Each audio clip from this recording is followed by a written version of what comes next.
بسم اللہ الرحمن الرحیم اللہم صلی علی محمد وعلی آل محمد وبارک وسلم۔ کتاب احادیث الانبیاء، پیغمبروں کے حالات کے بارے میں امام بخاری نے یہ باب باندھا ہے۔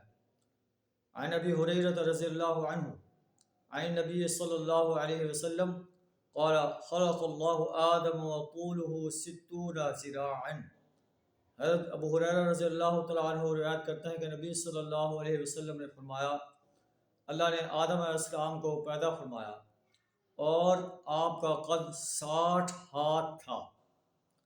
ثم قال اذهب فسلم على اولئک من الملائکہ، پھر اللہ تعالیٰ نے آدم علیہ السلام کو فرمایا کہ جاؤ اور ان فرشتوں کو سلام کرو اور سنو کہ یہ کیا کہتے ہیں۔ حضرت ابراہیم علیہ السلام نے انہیں سلام کیا، السلام علیکم، تو انہوں نے کہا السلام علیکم ورحمۃ اللہ، تو رحمۃ اللہ کا انہوں نے اضافہ کیا۔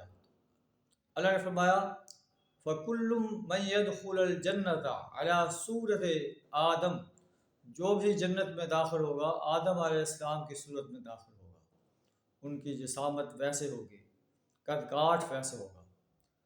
فلم یزل الخلق ینقص حتی الآن، جو ہے جسامت جو ہے اب کم ہو رہی ہے، لیکن قیامت کے دن جو ہے آدم علیہ السلام کی صورت پر انسان جو ہے جنت میں داخل ہوگا۔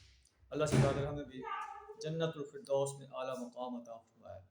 وآخر دعوانا ان الحمد للہ رب العالمین۔